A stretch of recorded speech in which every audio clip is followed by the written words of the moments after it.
Magandang gabi po, Luzon, Visayas at Mindanao.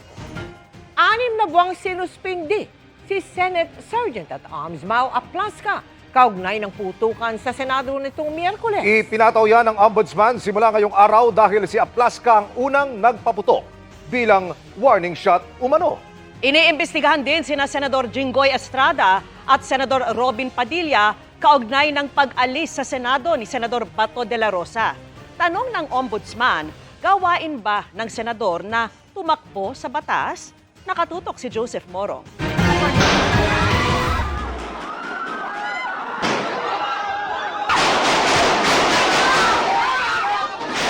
Matapos ang nangyaring putukan sa Senado noong Miyerkules, sinuspindi muna ng Office of the Ombudsman si Senate Sergeant at Arms Retired General Mau Aplasca. 6 na buwan siyang nasa preventive suspension habang gumugulong ang investigasyon ng Ombudsman sa insidente. Pero ngayon pa lamang sinabi na ni Ombudsman Jesus Crispin Remulla na hindi palalampasin ang ginawa ni Aplasca na unang nagpaputok. Sino siya?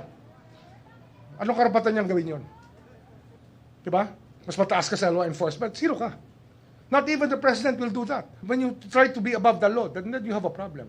Hinihinga namin ng reaksyon si Aplasca, pero tanong ni Senate President Alan Peter Cayetano, bakit si Aplasca lamang ang suspendido? Suspend also the NBI director because he is more a suspect than General Mau dito.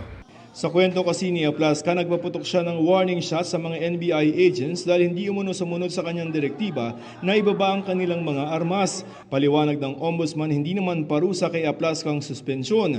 Layo nitong ma-preserve ang mga ebidensya gaya ng CCTV footage na hawak ng Senado. Ang NBI naman pinag-aaralan kung pwede nilang kasuhan si Aplasca. Law enforcement officer po yan sa security personnel eh.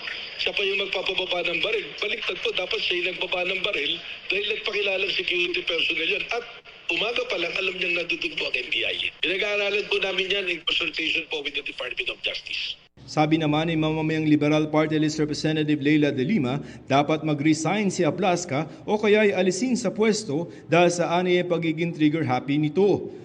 Pagkatapos naman ng kaguluhan sa Senado, pumutok ang balitang wala na sa Senado si Senador Bato de la Rosa.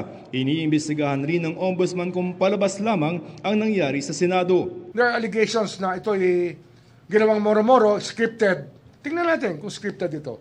We will find out from the facts. May warrant of arrest para kay Senador Bato mula sa International Criminal Court para sa crime against humanity of murder.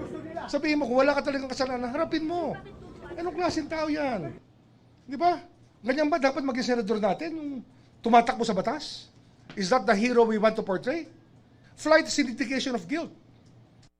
Sa susunod na linggo, ipapasabpina o ipapatawag ng Ombudsman ang lahat ng mga sangkot sa nangyari sa Senado. Kabilang ang mga senador, kasama na dyan sina Senador Robin Padilla at Senador Jinggoy Estrada. Batay sa ulat, umalis si De La Rosa ng Senado kasama si Padilla. Kasama siyempre si Senator Robin Padilla at hihingi natin ang bersyon ng pangyayari sa lahat. Pati kay Senator Jinggoy Estrada kasi nga mayroong insinuations na sinabi niya na itago yung CCTV. Kung ano ang tono nun, malalaman natin. Sana naman ay walang nawawala na footage. Sapagkat may mga allegations at mayroong mga nagsasabi baka tinago na yung mga CCTV footage. Sana naman walang cover-up dito. Ang posibleng kasong isampa ng Ombudsman ay obstruction of justice, failure to maintain safety sa Senado, aiding and abetting a fugitive at gross neglect of duty. Obstruction of justice ang pinakamabigat dyan. I think, sa ngayon. Including senators? Well, whoever is found to be in on it. Hinihingan namin ng reaksyon ang mga senador. Joseph Morong, Nakatutok 24 Oras.